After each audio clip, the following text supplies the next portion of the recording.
আসসালামু আলাইকুম সম্মানিত মালয়েশিয়া প্রবাসী ভাইরা, আপনাদের সবাইকে শুভেচ্ছা জানাচ্ছি। বন্ধুরা, আপনাদের মধ্যে যারা চলতি আগস্ট মাসে ঢাকা থেকে মালয়েশিয়া কুয়ালালামপুর যাইতে চান তাদেরকে সিঙ্গেল টিকেটের আপডেট দেওয়ার জন্য চেষ্টা করব। ঢাকা থেকে মালয়েশিয়া কুয়ালালামপুর এই রুটে প্রতিদিন ডাইরেক্ট ফ্লাইট 5টা বিমান প্রতিদিন যাতায়াত করে থাকে। Malaysia airlines, Malaysia airlines, air Asia airlines, use Bangla airlines, বিমান বাংলাদেশ এয়ারলাইন্স, এই 5টা বিমান ঢাকা থেকে কুয়ালালামপুর প্রতিদিন ফ্লাইট যাতায়াত করে থাকে। এখন আপনাদেরকে আমি দেখাবো, আপনারা যদি চলতি আগস্ট মাসে ঢাকা থেকে মালয়েশিয়া কুয়ালালামপুর যেতে চান তাহলে আপনাদের ফেয়ার কত পড়বে। বন্ধুরা, আপনাদেরকে বলে রাখি, আমি যেহেতু এয়ার টিকিটের ব্যবসা করি, এয়ার টিকিট সম্পর্কে কোনো তথ্য বা এয়ার টিকিটের প্রয়োজন হলে অথবা এয়ার টিকিটের তারিখ পরিবর্তন করার প্রয়োজন হলে সরাসরি আমার সাথে কথা বলে যোগাযোগ করতে পারেন। আমার হোয়াটসঅ্যাপ নাম্বার এই ভিডিও ডিসক্রিপশন বক্সে দিয়ে রাখবো, ওখান থেকে নাম্বার সংগ্রহ করে সরাসরি আমার সাথে কথা বলে যোগাযোগ করতে পারেন। বন্ধুরা, আমি যে কথা বলতেছিলাম, আপনারা যদি টিকিট কনফার্ম করেন তাহলে আপনারা অবশ্যই হাতে 20 থেকে 25 দিন সময় নিয়ে টিকিট কনফার্ম করবেন, তাহলে আপনারা অনেকটা সাশ্রয় পাবেন। দেখতে পাচ্ছেন আগস্ট মাসের 1, 2, 3 তারিখে যে টিকিটগুলো ছিল সবগুলো সোল্ড আউট হয়ে গেছে। 3 তারিখে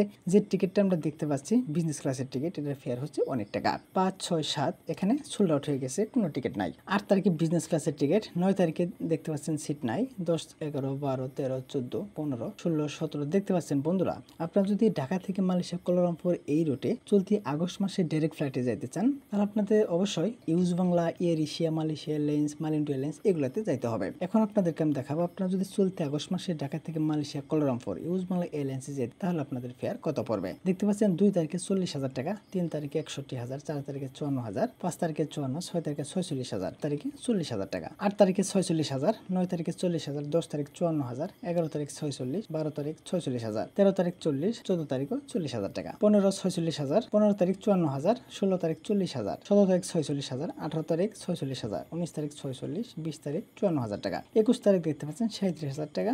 এটা একটু ফেয়ার কম আছে, কারণ হচ্ছে আপনারা যদি হাতে সময় নিয়ে টিকিট কনফার্ম করেন তাহলে আপনারা অবশ্যই কমই পাবেন। দেখতে পাচ্ছেন 22 তারিখ 54,000, 23 তারিখ 37,000, 24 তারিখ 54, 25 তারিখ 54,000, 26 তারিখ 46,000, 27 তারিখ 40,000, 28 তারিখে 37,000 টাকা, 29 তারিখ 54,000, 30 তারিখ 37,000, 31 তারিখ 61,000 টাকা। বন্ধুরা, আপনারা দেখতে পেলেন ঢাকা থেকে মালয়েশিয়া কুয়ালালামপুর এই রুটের ফেয়ার কিন্তু তুলনামূলকভাবে অনেক বেশি হাই। এখন আপনাদেরকে আমি দেখাবো, আপনারা যদি এয়ার এশিয়াতে ঢাকা থেকে মালয়েশিয়া কুয়ালালামপুর যেতে চান তাহলে আপনাদের ফেয়ার কত পড়বে। দেখতে পাচ্ছেন এয়ার এশিয়াতে আপনারা যদি ঢাকা থেকে মালয়েশিয়া কুয়ালালামপুর যেতে চান আপনাদের ফেয়ার কিন্তু অনেকটা কম আছে। দেখতে পাচ্ছেন আগস্ট মাসের 2 তারিখে 32,000 টাকা, 3 তারিখে 35,000, 4 তারিখে 32,000, 5 তারিখে সোল্ড আউট হয়ে গেছে, 6 তারিখে 32,000, 7 তারিখে 32,000 টাকা, 8 তারিখে সোল্ড আউট হয়ে গেছে, 9 তারিখ 32,000, 10 তারিখে সিট নাই, 11 তারিখেও নাই, 12 তারিখেও দেখতে পাচ্ছি না, 13 তারিখে 30,000 টাকা, 14 তারিখে নাই, 15 তারিখে 28,000 টাকা, 16 তারিখ 27,000, 17 তারিখ 27,000 টাকা, 18 তারিখে সিট নাই, 19 তারিখে দেখতে পাচ্ছি না, 20 তারিখে দেখতে পাচ্ছেন 26,000 টাকা,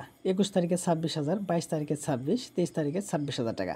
মোট কথা, চলতি আগস্ট মাসে আপনারা যদি ঢাকা থেকে মালয়েশিয়া কুয়ালালামপুর যাইতে চান আপনারা অবশ্যই এয়ার এশিয়া এয়ারলাইন্সের টিকিট কনফার্ম করার জন্য চেষ্টা করবেন। এয়ার এশিয়া এয়ারলাইন্সের টিকিট তুলনামূলকভাবে কিন্তু অনেকটাই কম, অনেক মানে অর্ধেক, ইউজ বাংলা এবং বিমান বাংলাদেশের চেয়ে অর্ধেক দামে আপনারা কিন্তু এয়ার এশিয়ার টিকিট কাটতে পারবেন, 26,000 টাকায়ও কাটতে পারবেন। এখন আপনাদেরকে আমি দেখাবো, আপনারা যদি মালয়েশিয়া এয়ারলাইন্সে যেতে চান, বন্ধুরা মালয়েশিয়া এয়ারলাইন্সের ফেয়ার কিন্তু তুলনামূলকভাবে একটু কম আছে, কারণ হচ্ছে মালয়েশিয়া এয়ারলাইন্সের টিকিট কিন্তু নন রিফান্ড টিকিট, এই এয়ার এশিয়ার মতোই। আপনারা এয়ার এশিয়া এয়ারলাইন্সে যদি টিকিট কনফার্ম করেন এই টিকিট আপনারা কিন্তু ডেট চেঞ্জ করতে পারবেন না, এবং আপনারা যদি না যান তাহলে এখান থেকে কিন্তু কোনো টাকা রিফান্ড পাবেন না, মানে হচ্ছে নন রিফান্ডেবল টিকিট। মালয়েশিয়া এয়ারলাইন্সও সেম, এয়ার এশিয়া এবং মালয়েশিয়া এয়ারলাইন্সের ফেয়ার একটু কম আছে, কিন্তু এগুলো হচ্ছে নন রিফান্ডেবল টিকিট। ঠিক আছে, আপনারা যদি কম দামের টিকিট কনফার্ম করতে চান আপনারা অবশ্যই মালয়েশিয়া এয়ারলাইন্স এবং এয়ার এশিয়া এয়ারলাইন্সের টিকিট কনফার্ম করার জন্য চেষ্টা করবেন। ঠিক আছে বন্ধুরা, তাহলে আপনারা সবাই ভালো থাকবেন। আসসালামু আলাইকুম।